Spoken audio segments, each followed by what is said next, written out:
Sir నమస్తే. నమస్తే ఝాన్సీ గారు. మహారాష్ట్ర, జార్ఖండ్ ఎన్నికల ఫలితాలు రాజకీయంగా ఎలాంటి పరిణామాలు తీసుకొస్తాయంటారు? ఇవాళ ఫడ్నవీస్ కూడా సీఎంగా ప్రమాణ స్వీకారం చేయబోతున్నారు కదా! ఝాన్సీ గారు, నిజంగా నిజాయితీగా మనం ఆలోచిస్తే పార్టీల మధ్య దేశంలో పెద్దగా తేడా లేదు. పార్టీలో పోటీ చేసే మనుషుల మధ్య కూడా చాలా వరకు తేడా లేదు. మీరు కొంతకాలం బట్టి రాజకీయం పట్టించుకోలేదనుకోండి, పేపర్లు చూడలేదనుకోండి, నిజంగా ఎవరే పార్టీలు ఉన్నారో మీకు తెలియదు. నిన్న మీరు కాంగ్రెస్ ఉండొచ్చు, ఇవాళ బీజేపీలో ఉండొచ్చు, నిన్న టీఆర్ఎస్ ఉండొచ్చు, ఇవాళ కాంగ్రెస్లో ఉండొచ్చు, నిన్న వైకాపాలో ఉండొచ్చు, ఇవాళ టీడీపీలో ఉండొచ్చు. అంచేత స్వయం ప్రయోజనం ఇది చాలా మేరకు రాజకీయ పోటీ క్షేత్రస్థాయిలో, పైన స్థాయిలో ఏదో సిద్ధాంతాలు మాట్లాడుతాం, కొంతవరకు సిద్ధాంతాలు ఉన్నాయి, కానీ క్షేత్రస్థాయిలో వ్యక్తుల ప్రాబల్యం కోసం జరుగుతున్న పోటీ. అంచేత ఎవరి నెగ్గారు ఎవరు ముఖ్యం కాదు. అది పక్కన పెట్టేస్తే ఇవాళ దేశంలో మౌలికమైన అంశం ఆర్థిక క్రమశిక్షణ ఉండాలా వద్దా.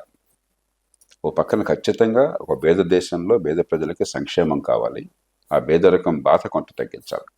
కానీ అదే పరిపాలన అయితే ఇంకేమీ లేకుండా దేశం అధ్వాన్నం అయిపోతుంది, పేదరికం కొనసాగుతుంది. కాబట్టి జరుగుతున్న పోరాటం ఏంటంటే ఈ సంక్షేమాన్ని అభివృద్ధితో కొంత సమన్వయం చేయాలా వద్దా, ఆర్థిక క్రమశిక్షణ ఉండాలా వద్దా. ఆ రీతిని చూస్తే మహారాష్ట్రలో ఎన్నిక దేశానికి శుభసూచకం. ఎందుకంటే రెండు పార్టీలు కూడా మనకి సంక్షేమానికి పెద్దపీట వేసినాయి. కానీ భారతీయ జనతా పార్టీ నాయకత్వంలో ఉన్న కూటమి దాని పరిమితులను గుర్తెరిగి ఆర్థికంగా ఎంత ఏ మేరకు వనరులు ఉన్నాయని దాన్ని జాగ్రత్తగా గుర్తించి శృతి మించకుండా జాగ్రత్త పడుతున్నారు.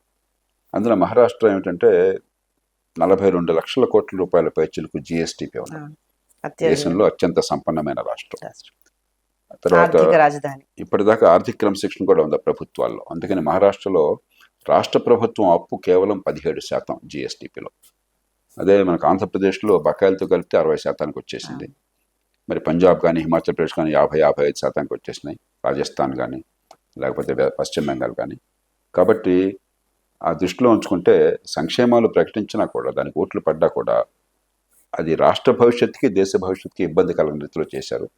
ఆ మేరకు మంచిగా మనం భావిద్దాం. రెండు సుస్థిరమైన ప్రభుత్వం వచ్చింది అక్కడ. మళ్ళీ ఏదో బేరసారాలు, క్యాంపులు, కొనుగోళ్లు, అమ్మకాలు లేకుండా ఆ మేరకు సంతోషం. ఇక జార్ఖండ్లో అక్కడ స్థానికంగా ఉన్న అంశాలు నాకు పెద్దగా తెలియవు. కానీ ప్రధానంగా అక్కడ ఒక ట్రైబల్ ఉనికి, గుర్తింపు, ఆదివాసుల గుర్తింపు ప్రధానంగా పాత్ర వహించి ఉంటుంది. అందులో సోరెన్ ఫ్యామిలీయే, షిబు సోరెన్ గారే జార్ఖండ్ ఏర్పాటు కారణమన్నాడు. ఆ కారణంగా మళ్ళీ ఆయనకి రెండోసారి ఇచ్చినట్టున్నారు. కానీ మన అదృష్టం ఏంటంటే ఈ దేశంలో రాజకీయ విభేదాలు ఉన్నా కూడా ఎన్నికలు ప్రశాంతంగా జరుగుతున్నాయి, అధికార మార్పిడి శాంతియుతంగా జరుగుతుంది. ఒక్కటే అపశృతి ఏమన్నా ఉంటే కొన్ని పార్టీలు బాధ్యతను మర్చిపోయి ఎన్నికల్లో నెగ్గితే అంత బాగుంది అంటున్నారు, ఎన్నికల్లో ఓడిపోతే ఈవీఎం అంటున్నారు. ఇది చాలా పొరపాటు. ఎందుకంటే మనందరికంటే ప్రజాస్వామ్యం చాలా పెద్దది, గొప్పది. మనం ఓడిపోగానే ఎన్నికల ప్రక్రియ మీద విశ్వాసాన్ని తగ్గించే రీతిన ప్రజలకు అపనమ్మకం కలిగేట్టుగా మనం ప్రవర్తిస్తే మన దేశానికి చాలా ప్రమాదం తెచ్చుకోవడం అవుతాం. కొంతైనా బాధ్యత తెలుసుకుని అలాంటి భాషను ఆపుతారని ఆశిద్దాం. థ్యాంక్ యూ అండి.